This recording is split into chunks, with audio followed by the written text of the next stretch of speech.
Audible's romance collection has something to satisfy every side of you. When it comes to what kind of romance you're into, you don't have to choose just one. Fancy a dalliance with a duke, or maybe a steamy billionaire. You could find a book boyfriend in the city and another one tearing it up on the hockey field. And if nothing on this earth satisfies, you can always find love in another realm. Discover modern rom-coms from authors like Lily Chu and Ali Hazelwood, the latest romantasy series from Sarah J. Maas and Rebecca Yarros, plus Regency favorites like Bridgerton and Outlander. And of course, all the really steamy stuff. Your first great love story is free when you sign up for a free 30-day trial at audible.com/Wondery. That's audible.com/Wondery.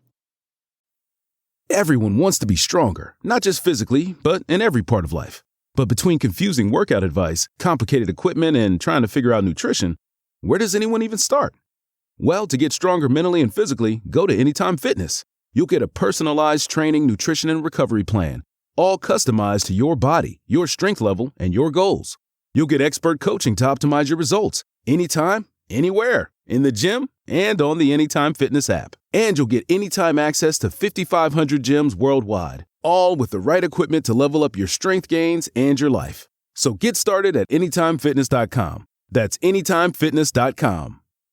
AFR On Demand is brought to you by Breck Golf. Try Beaver Creek today, just 20 minutes from downtown Baton Rouge in the Zachary area. They've got a PGA Tour driving range, a short game practice area, 30 to 40-yard practice shots. It's a great place to chip and putt and practice if you don't have time for a full round. Book your tee time today, golf.breck.org, golf.breck.org. Matt Moscona. I'm very important. After further review. Say it one more time. After further review with Matt Moscona. And here we go. Live from the Raising Cane studio. Let's ride!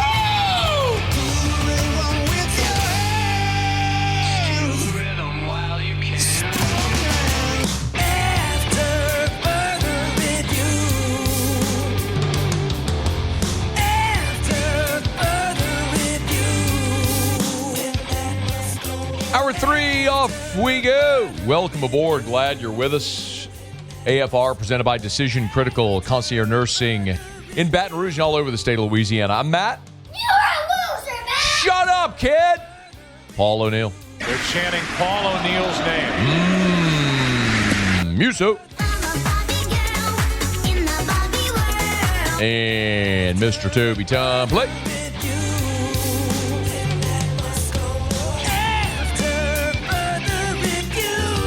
All right, we're here. Glad you are as well. Get out there, make it a good one. Coming to you from the Raisin Cane studio. Paul, can you get a shot of Cane 3 over here?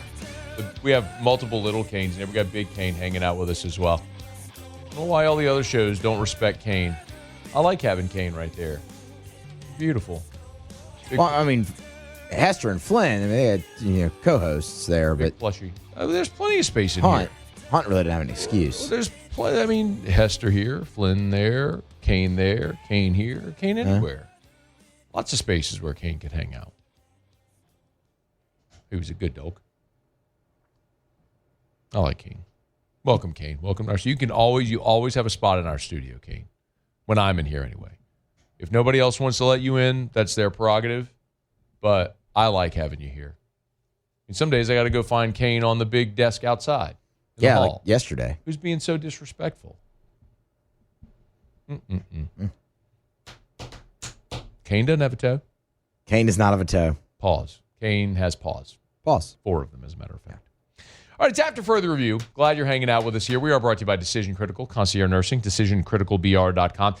Jay Phillips in 12 minutes, covers South Carolina, does radio up there, has for a long time. CJ every year up at SEC Media Days, great dude. Always enjoy our convos. I was on with him a bit ago, so on his show, we'll do some reciprocal radio today. He'll come on. Then Mike Triplett at bottom of the hour. We'll talk about this, no doubt. Saints' latest injury report is out. The 2 players were DNPs. Isaac Yiadom, that's no surprise, didn't play last week, has not practiced yet this week. And, of course, the Saints added a veteran cornerback earlier in the week, very much with eyes on understanding that Yiadom probably isn't going to be available for the Saints again this week. So Isaac Yiadom was a DNP. So, too, was Devon Gottschall. But this was just a veteran rest day. So, not injury-related. They just gave him a day off, which you see that a lot as you go throughout the season. There are guys who Veteran players, the old Mike D-line, practice is for the unskilled. So you got veteran dudes that it's more beneficial for them to kick their feet up, take a day off, be rested and ready to go for Sunday. You do it that way. And by the way, for Devon Gottschall, he's going against his former team now. Of course, he was in New England. So that's the Saints acquired Gottschall from New England. So it's an opportunity in New Orleans, his home state, going against his former team. I'd imagine he'd be pretty motivated in this game on Sunday for Devon Gottschall. The other notables here, there were 3 players that were upgraded from limited to full. So Trevor Penning, who's got an ankle, he's upgraded from limited to full. Cesar Ruiz, who also, he's got an ankle, upgraded from limited to full. And then Justin Reed, who's been in the concussion protocol, he's cleared the protocol, went from limited to full participant. So Penning, Reed, Ruiz, all full participants. That's fantastic news. No doubt people will also be asking about Alvin Kamara, who was limited Wednesday. He suffered the ankle injury Wednesday in practice, limited again on Thursday in practice. So we'll keep an eye on that. But the fact that he's still out there is a good sign. If he had missed practice today and been downgraded, that would have been a concern for Sunday. But the fact that he was out there, even limited, is a good sign as he trends toward playing on Sunday against New England. Juwan Johnson still remains limited with an ankle injury. The other injury designations, Chase Young, who of course missed the first 5 games of the season with the calf injury for the second consecutive day, was limited, but again, out there practicing for the first time since the injury before the game in week 1. John Ridgeway, who started the season on PUP, he had his 21-day window opened, full participant the last 2 days, so it stands to reason that if they want to activate John Ridgeway, he could play this weekend if he's a full participant in practice. And then Dylan Radins continues to remain on the injury report as a full participant, but with a toe. And I think we just got to salute Dylan Radins because you got a toe and you're a full participant. You're a mean guy. You're a tough guy. Very tough. One of the toughest. I'd argue the toughest. Yeah. I mean, again, we see toe. I mean, Brock Purdy's got a toe. He's been out for weeks. Joe Burrow, really tough guy. Yeah. Got a toe. He's out for months. You got to be a tough guy to play behind the Bengals offensive line. Yeah. You'll get a toe. You will. Happened to Joe. He got a toe. So, I mean, hats off to Radins. Radins or Radins? Ellen Moore says Radunes, so I really have no idea. I'm sorry. I thought Ellen said Ravens. Ellen Moore. I think he did, and I heard him, I think it was Monday, say Radunes. And I was like, wait a minute. All right, I need you to do some work on this, Muse. All right, we'll figure it out. I need you to go get multiple clips of Ellen talking about Dylan in regards to his toe. In regards to his toe. And how he pronounces the name. All right. Is it Radins, Radins, or Radunes? Because I feel like I've heard this every way now, and I try to be consistent. And what I would really like, maybe the best way to do this, is let me hear Dylan say it. And like, that's the thing. I know I've mentioned this before, but LSU's got a place kicker who's been the place kicker now in his fourth season as LSU's place kicker. Right? Yeah. He was LSU's place kicker in 2022. So for as long as BK's been here, right? Of course, I'm talking about Damien. What? No, you just didn't say his last name yet. It's fine. Well, I'm talking about Damien because everybody likes to say Damien Ramos. Mm-hmm. And I've played this video before. It's on his Twitter account. It's on Damien's Twitter account. Well, he's standing on some rocky cliff somewhere. And he says, "Hey, Tiger fans, it's Damien Ramos." Now, of course, I'm trying to find the video. I can't find the stupid video. But anyway, the point being, Damien called himself Ramos. So I'm like, this man called himself Damien Ramos. Did he delete this video? He might have. Did he hear me doing this? And so he was like, you know what I'm going to do? I'm going to delete that. So he stops calling me Ramos. I don't think that's what happened. I mean, he called himself that. Is this it? This might be it. No, that's not it. No. That had music playing under it. Is this it? No, I don't think that's it. No, that's not it. Yeah. I don't know. Anyway, I mean, he said his name was Ramos. He's trying to make a liar out of me, Muse. Yeah.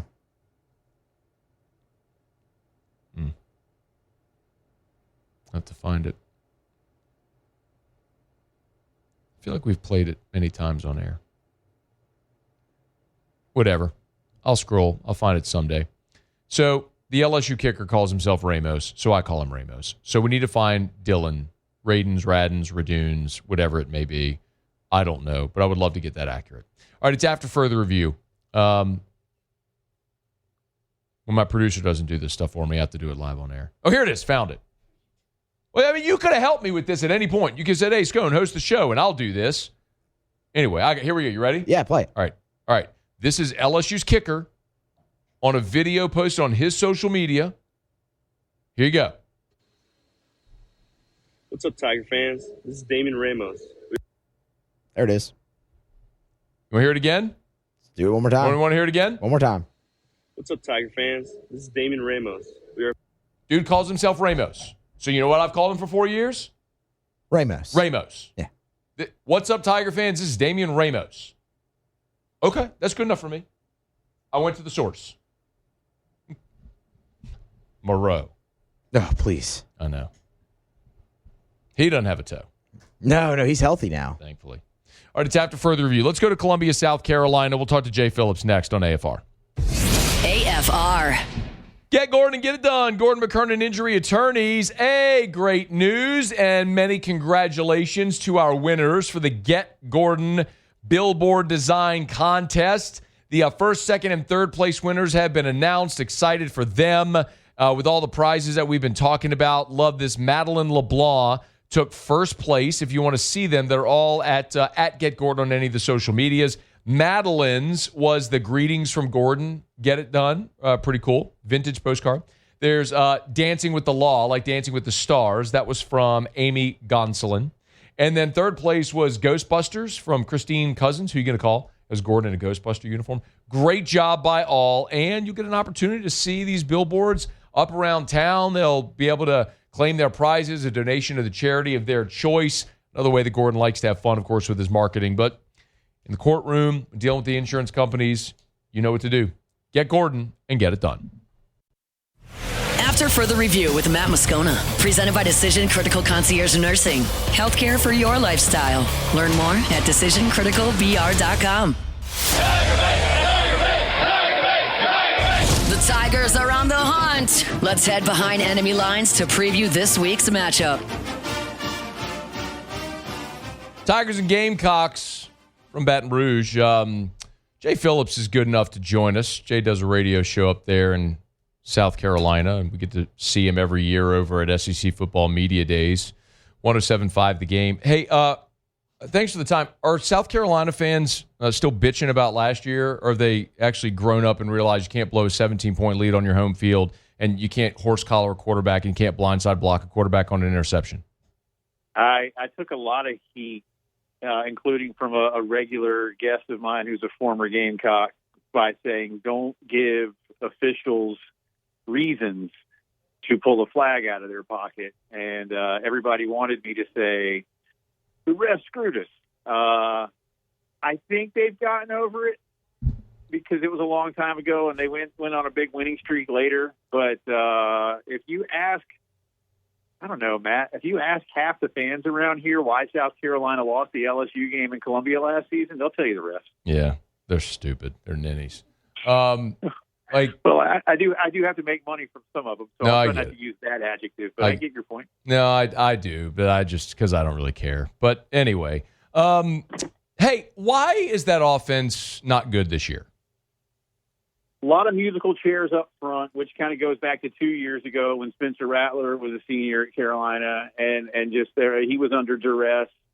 I think they had 40-something sacks that season, and there were a lot of injuries. This year there's a lot of injuries. I think they have more experienced depth behind them, so they haven't maybe looked as bad as they did in 2023. But I do think that's part of it.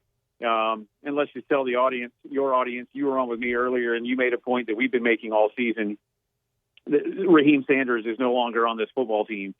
And you realize last year just how good he was behind Lenoris Sellers and just how valuable he was with the ball, without the ball, in the run game, obviously, but the receiving game as well. and they don't have that answer yet. They like Oscar Attaway. They like Rasul Faison. Those guys haven't produced. And you know, I could keep going on this. You're probably gonna hear a name more this weekend. I'm not telling you he'll start, but there's a kid named Matt Fuller. He got a lot more run, no pun intended, against Kentucky, and he was talked about a lot this week in some of the press conferences with Coach Beamer and Coach Mike Shula. I expect to hear his name more. Mike even made mention of trying to get him to do things without the ball, so clearly that's a big part of it. And then, Matt, you know, I don't mean to go too long here, but it's a long answer to an easy question.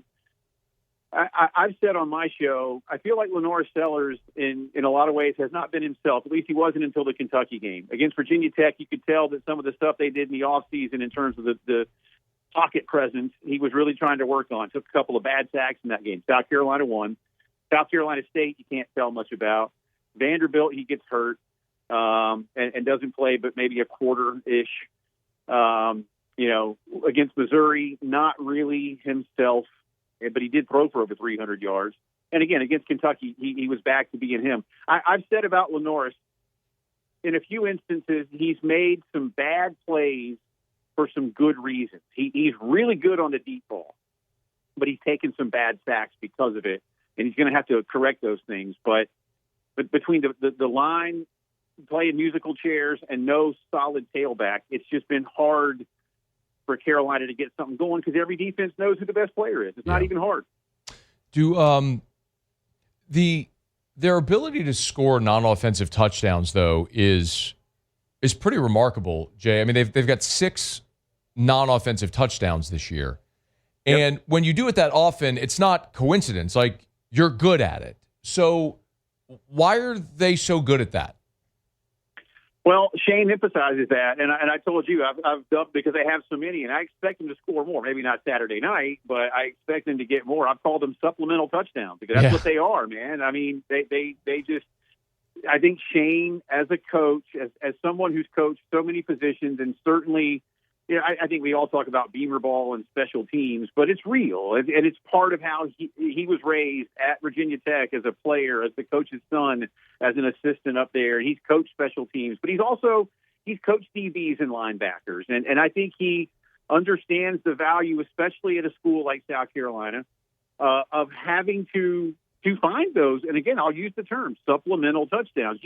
Look, South Carolina's had some really good years. There will not be a time without winning a whole bunch of championships that South Carolina is ever going to be thought of as a Georgia and LSU when it comes to the level of talent. You know, you're just not going to have it. So you've got to find those little places where you can make a difference. And Shane has really begun to instill that in the Gamecocks, to be prepared for those moments, to find the little wrinkles that they like. Listen, I'll tell you this. They had a fake punt, Matt, against Kentucky. It was 4th and 11 from about the Kentucky, or from the Carolina, on their own side, about the Carolina 40-something. They got 10.5 yards on it, but Shane will tell you, and you could tell after the game, they saw a touchdown on that play. They had it, but the pass was just underthrown, and they didn't even get a first down out of it. But that was a play designed to score a touchdown, not to get a first down. So they really work hard in their film study to find those little places, and I think, and then they get the kids prepared for it. And by the way, that was when they were up like 2 scores in that game when they ran that fake. So he says they'll do it whenever, man. Yeah. They spend so much time on the look, whatever that look might be from the opposing special teams, scheme. And if they see it, more often than not, he's going to go for it. Flip it over. Defense was so good last year. That's objectively true. They had NFL guys, and Kennard was the defensive player of the year, and Tonka Hemingway and Emin and all the names that we all know. It looks like they're still pretty good this year, but how much of a drop-off, and maybe where's the most significant drop-off from last year to this? I think up front, they just maybe don't get quite the push, and they don't have quite the run-stopping ability that they did last season. I know we're all Southerners around here, so hockey is not huge, and I'm not a hockey fan, but they had a hockey line, man. You know how hockey just you churn them out every 5 minutes, and you got 3 or 4 new dudes that come out there all fresh. And South Carolina up front could do that last season, and they're not quite as deep I think that's been an issue. The linebacking core, I'll be honest with you, has been much better than I thought it was going to be this season. If I had, and I did this with my audience, I did it with fellow guests. What's the one area that maybe was the biggest concern in July and August? And for me, it was always linebacker. I think they've overperformed relative to expectation. And right now, South Carolina is missing who I think has, at least going into the year, was their best cover corner, Judge Collier. Now, he was hurt early against Virginia Tech and finally got back into game action against Kentucky, but I think he only played 15, 20 snaps, not too many. He was listed last night as questionable. I think you'll see him Saturday. To what degree, I don't know. Maybe not quite as good at the back, but Cisse has been good. DQ Smith is a veteran guy. Jalen Kilgore's going to the next level, obviously. He's got a brother, Gerald, who's pretty good. But I would say, you know how it is, Matt. If you can affect things up front, it has a nice little ripple effect going backward on defense, and they're just not quite up there yet. Everybody knows what Stewart's about. Brian Thomas has been good off the other edge. I like those guys, and I think they'll need to be busy Saturday. Yeah. Jay, Carolina was just outside the top 10 in the preseason rankings. We know Sellers was picked as the preseason All-SEC quarterback. So I'd imagine for this team to be sitting here already with two conference losses is disappointing. What kind of is the temperature of the fan base right now, and what seems to be on the line this week coming to Baton Rouge? Because you ain't got to be brilliant to look at what's ahead, man. It's LSU, number 6 Oklahoma, number 8 Bama, number 4 Ole Miss, number 5 Texas A&M. Oh, you got Clemson as well. Like the gauntlet is here. It is. And that's why I think there's disappointment in the sense that the feeling here before any game was played was you, at worst, need to be 4-1 as you go into this stretch that starts Saturday over there with you guys. And they're not. Now, again, you can look at reasons / excuses. Again, Lenoris goes down in the second quarter against Vanderbilt, and that changed a lot. Did it change everything? No, because Vandy was really good that night. Did Carolina win because of it? If he's back there, I don't know. Here's the thing, too, man. They had the lead going into the fourth quarter at Missouri. With 5 minutes to go, they were still only down 6, and they got the ball back, but they went 3 and out. So you've had your moments and opportunities. But, last year you were on the cusp of the playoff. And I'm not saying that needed to be an expectation again this year. That's hard for South Carolina to win 9 games in back-to-back seasons. But, now you're almost worrying, like, do you get to the, Gasparilla Bowl or something, And so I think losing to Vandy in Columbia was tough, regardless of how much better Vandy is. And so now you got to go steal 1 or 2 of the ones that you just mentioned. And that feels difficult. So I think there's an understanding that, again, as Lenoris goes, this team goes. And Lenoris missed most of the Vandy game, was not himself against Missouri, even though he threw for 300 yards, but he didn't run. And now here we are. Jay, what's the blueprint for Carolina to win Saturday in Baton Rouge? Well, okay. Lenoris is going to need to have a nice game all around. Again, I think I told you when you were on my show earlier, he's played well in his last 5 true road games. Not lights out, outstanding in all of them. I'd say the best one was at Clemson last season, where I think he ran for, I don't know, I think about as many as he threw for. It was like 170 each, and Rocket had a good game. He needs to do something close to that, and that ain't going to happen because they ain't going to run for that much. He needs to throw. He's good on a deep ball, Matt. So I think my blueprint is this. Early, try to stretch the field for South Carolina. Try to hit some deep balls to Nick Harbor. Try to pull that LSU defense, which is outstanding, backward just a little bit. Create some space. Maybe on some third downs, go for some big ones. And if you don't hit it or it gets picked, well, hey, it's like a big, long punt on third down. And then see through the course of the game if you can keep LSU's defense just a little bit more on its toes. Because if you can, and Lenoris can begin to run the football, then he's got space to run through. And he can be very elusive. But I think early, in terms of blueprint for your question, I think you've got to find ways to stretch the field and hit a few of those big plays so it gives LSU something to think about. Because like the Tigers, the Gamecocks are not good in the run game on offense, and I just don't see that changing this weekend. Yeah, two teams that are really struggling to find it offensively. Be interesting to see how it all plays out. He's Jay Phillips, 107.5 The Game, covers the Gamecocks, has for a long time. Always appreciate it, man. Thank you. Right back at you. See you soon, bud. All right, man. Be well. It's After Further Review. Our Thursday shows are presented by Decision Critical Concierge Nursing in Baton Rouge, decisioncriticalbr.com. It's not just healthcare, it's healthcare for your lifestyle. And I always encourage, if you're a physician, set up that lunch, that coffee with Blazer Rivette over Decision Critical. See the benefits that could be to your patients, referring your patients to Decision Critical, how Decision Critical can be an extension of your care in the home. They'll even come to if post-op, they'll come to the hospital to be able to execute your orders in the home, helping your patients avoid hospital stays and visits. So if you're a physician, you need to get to know Decision Critical if you don't already. DecisionCriticalBR.com, DecisionCriticalBR.com. All right, it's After Further Review. Glad you're hanging out with us here. Mike Triplett talking to Saints as he does every Thursday. Can they make it 2 in a row? Talk about it next with Mike at AFR. AFR.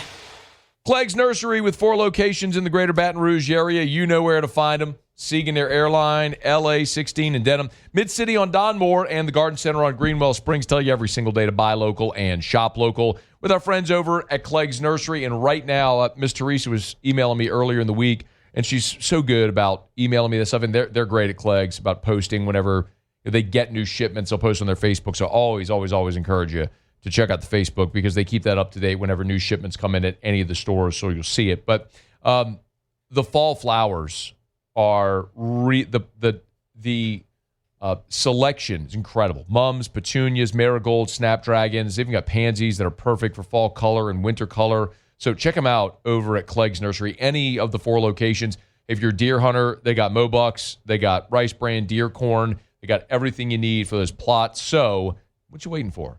Bypass the big box store. Buy local, shop local. Tell them Matt sent you to Clegg's Nursery. After Further Review with Matt Moscona, presented by Decision Critical Concierge Nursing. Healthcare for your lifestyle. Learn more at DecisionCriticalBR.com. Mike! Yeah? New Orleans Saints coverage with some Mad Libs mixed in. Why don't you just go by Mike? It's time to talk black and gold with Mike Triplett of New Orleans Football. Presented by Benny's Car Wash. Family owned and operated since 1951.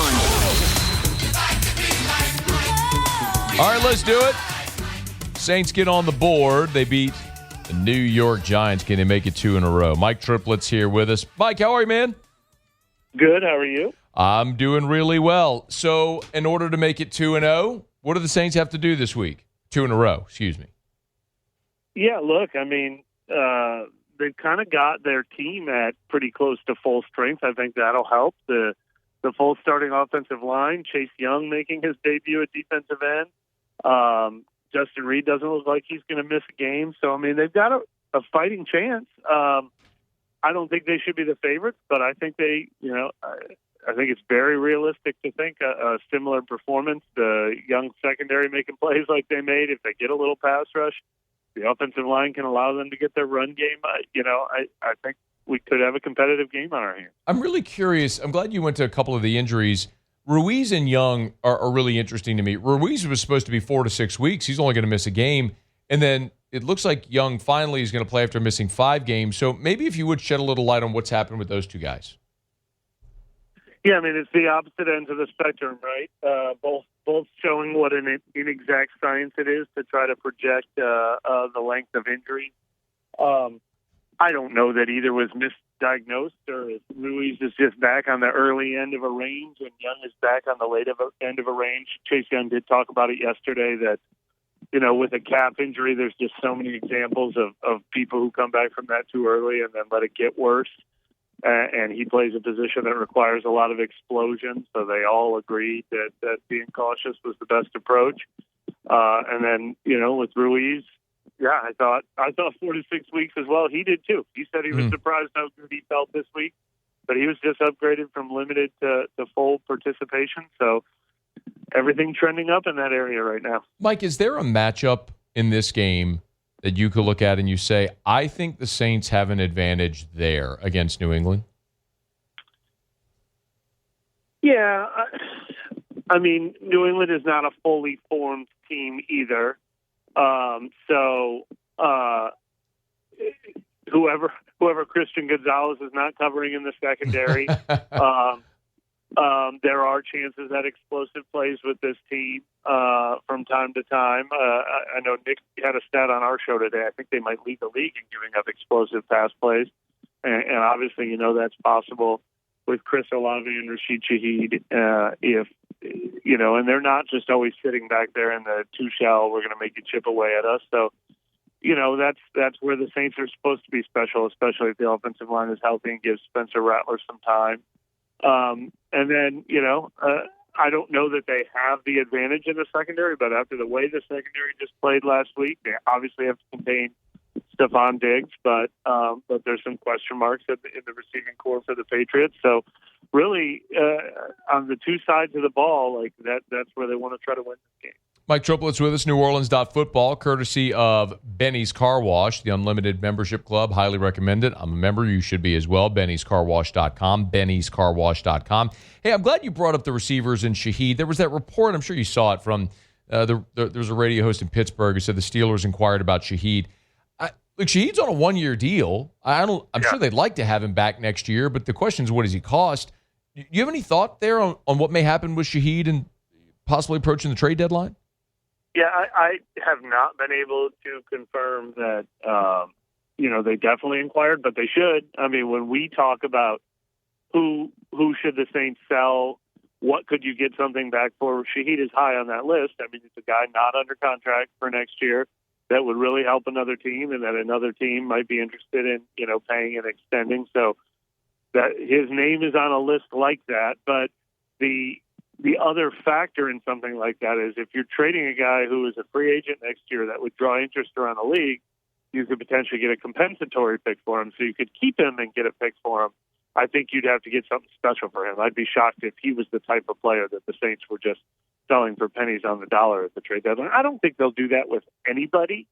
I think any trades they make would have to be, the return would have to mean something, kind of like with Marshawn Lattimore last year. I don't think they'll just be handing players out for whatever they can get and compiling a bunch of seventh-round picks.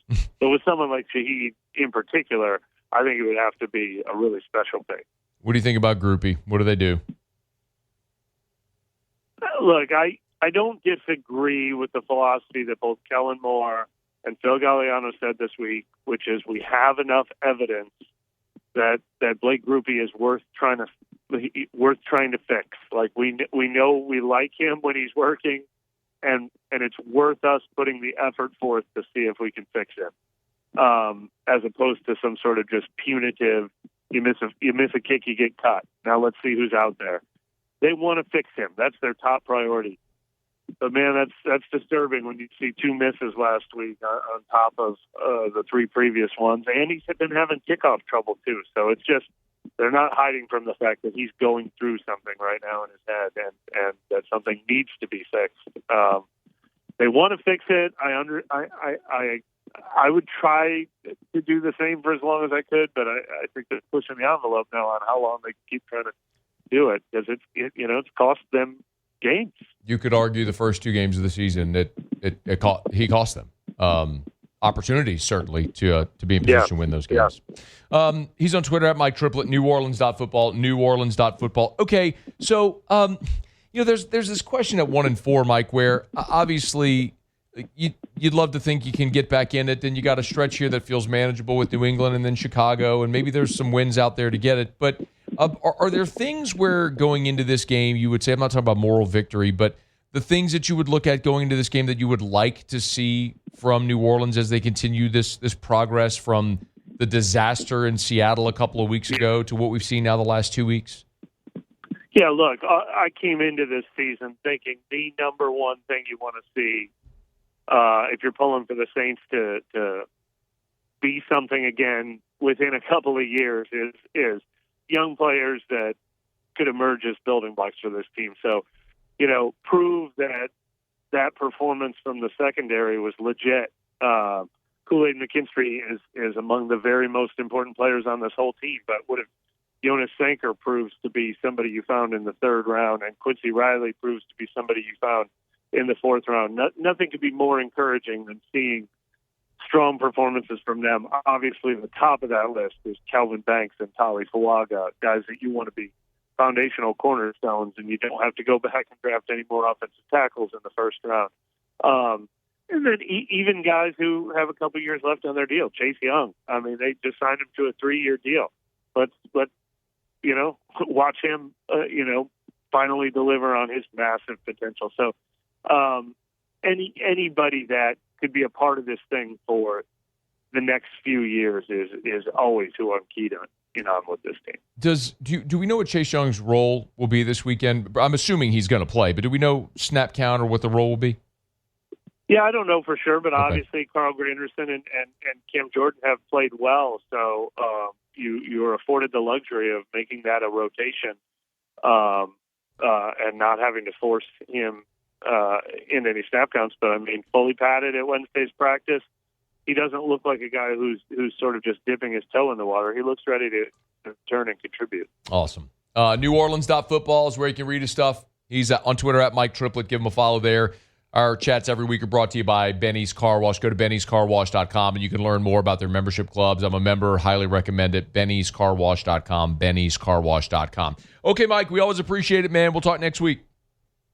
All right. Thanks for having me. Of course. Thank you. We are brought to you by Shaw Bills Tire and Auto Service, shawbillstire.com, with locations all over South Louisiana. You're never far from a Shaw Bills location. So, of course, you can schedule your service online. You can shop tires online. You can check the deals online at shawbillstire.com. And, I say it often about Shaw Bills with their commitment to excellent customer service, and it's just what they did whenever they opened their doors, in 1968. But, like Miss Beth Barron, who's Mr. Charlie's daughter, who now runs the company, this year she was named the Modern Tire Dealer of the Year. It's a national award from one of the trade magazines for Miss Beth and Shaw Bills. What an incredible validating, and not that you need awards to validate things, but it is validation for the amazing work they've done as long as they've done it. So you need to buy tires, buy the best tires at the cheapest price at Shaw Bills. And, of course, they'll treat you like family. So go to shawbillstire.com, shawbillstire.com. Shaw Bills, we keep you rolling. Okay, we got Jimmy coming up for Otterlocks. I went and actually sat down with Jimmy and Charlie earlier today after their show, had a quick bite over at Walk-Ons, and I learned that there is a ton of stuff betting on tonight. I mean, Colucci dropped a trio of hockey picks. Injected in my veins. We got baseball playoffs tonight. You got 4 college football games tonight. You got an NFL game tonight. We're going to be betting on all of it. So, Jimmy will be here for Otterlocks to wrap it up next on AFR. AFR. When I get out of here, I'm jetting over to a fundraiser at the Renaissance Hotel right there on Bluebonnet. Tell you all the time that Renaissance Baton Rouge is a perfect place to host whatever event you have. If it's a fundraiser, an awards banquet, a wedding reception, a board meeting for a dozen people, they got 13,000 square feet of meeting space at Renaissance Baton Rouge. I mean, it's a gorgeous, sprawling, modern hotel that has all the amenities you need. Of course, Tallulah, the restaurant there inside of Renaissance Baton Rouge, the indoor-outdoor flow if you want to go out to the terrace and have a cocktail or a glass of wine, or whatever event you have coming. Allison Crump is the event manager at both Renaissance Baton Rouge and Watermark Baton Rouge. Of course, Watermark downtown, Renaissance Southtown. But I'll be over at Renaissance. I'm leaving here and going right over to Renaissance for a KKDL event, Carnival Crew Day in Louisiana. It's a great fundraising effort. I'll be over there tonight at Renaissance Baton Rouge. After further review with Matt Moscona, presented by Decision Critical Concierge Nursing. Healthcare for your lifestyle. Learn more at decisioncriticalbr.com.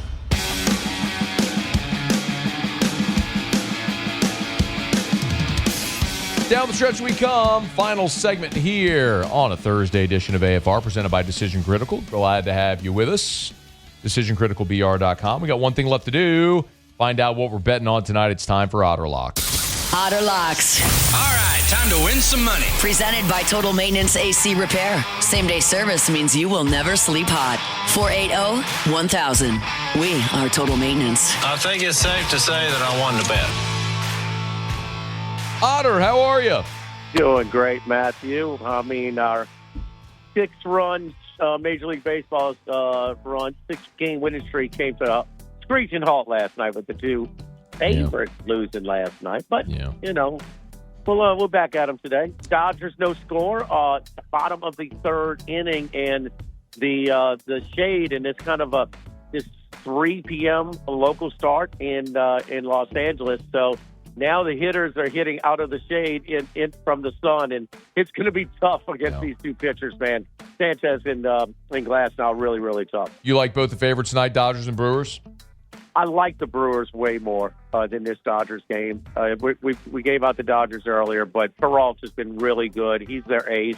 And look, the Cubs, they have a really good team. The lineup's really good, and the future is bright with a lot of young stars. But Milwaukee's lineup is actually better, and they're the best record in baseball, and they've got their ace against one of the pitchers from the Cubs is just a tick off of what he was earlier this year. He's been really good, but significant pitching advantage on the hill, and they'll bounce back. They don't want to go to an elimination game in Game 5 in a short NLDS series. You got a couple of college football plays there as well. You got an under, and you like Tulane on the against the spread? Tulane, mild pick there. I was asking Paul Stone that earlier today, and I said, where did you put this line? He said 7.5. It's just under a touchdown, so 6.5. Hey, man, Matt Barry's shucking oysters down uptown. So, look, everything's fine. A small play, something to watch, with Tulane there. But I do like the under in Louisiana Tech game. Louisiana Tech is 5-0 against the spread and 5-0 to the under. And the scores should be lower than they are. Louisiana Tech has 6 defensive touchdowns this year. 6 of them. So they've been fortunate to cover some of them. Their defense is very good, but this is an under. And if you want to hook it up with a parlay, I would bet Kennesaw State is a home dog a little bit tonight, but definitely under Louisiana Tech and Kennesaw State. And in tonight's NFL game, our buddy Randy McKay, I'll spare you with the stat with the Jets and the Giants on prime time, but we're on them tonight. We're taking the Giants. I liked what Dart, how he moved the ball in the opening series.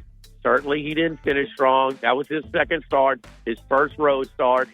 But I think, I was just wondering how they would move the ball at all without Neighbors, and they did. Early on in that Saints game, they only stopped themselves. Really live dog against Philadelphia, who's playing every game close, whether they win or lose. We love the Giants. A Randy McKay special. He's our most respected NFL handicapper. We're on the Giants plus 7.5. There's 3 picks that Colucci. Oh, that's right. Matt, the Vegas Golden Knights had the power play in a 3-run, 3-goal lead, and they blew it. So, he's got Colucci's got the Golden Knights. He's got the Habs. I don't know why they call them the Habs, the Canadians. And then who was the third pick? The Dallas Stars. There you go. I think maybe a little plus money or right around even money. So one big favorite, that big favorite, the Golden Knights, I would do half money line or hook it up in a parlay and do half buck line. How they pull that goalie at the end, those empty net goals. So always do that with a favorite of like $1.50 or more. All right. Tomorrow.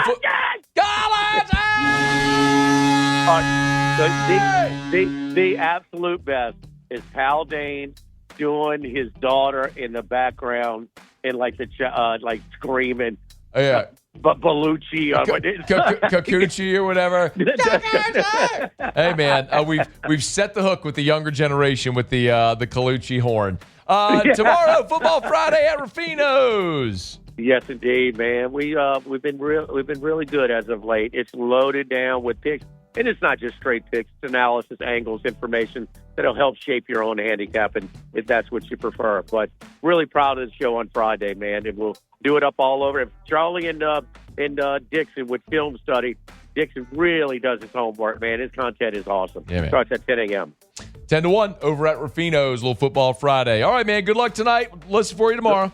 Good luck, Matt. All right, thanks. We're brought to you by First South Farm Credit, firstsouthland.com, firstsouthland.com. Thinking of buying land, your first call should be to First South Farm Credit, because at First South Farm Credit, since 1916, they've done one thing, and they've done it better than anyone else. They help Louisianians buy land. So make sure that your first call is to First South Farm Credit. Remember, they got locations all over, not only Louisiana, but Alabama, Mississippi as well. Maybe, you live in New Orleans, you start having that family, you want to move to the North Shore, buy land, build a house, and continue to work in the city. You get these city amenities, but the rural lifestyle. You want that 100 acres in Tangipahoa. Well, great.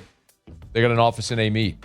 You can do business with people right there where you live, work, and play. It's First South Farm Credit. Maybe it's the tax benefit here as we approach the end of the year. As a landowner, you'll incur expenses. Could be a great tax deduction. Ask your CPA the benefits of owning recreational timber land. But whenever you do, make sure your first call is to First South Farm Credit. FirstSouthLand.com. That's FirstSouthLand.com.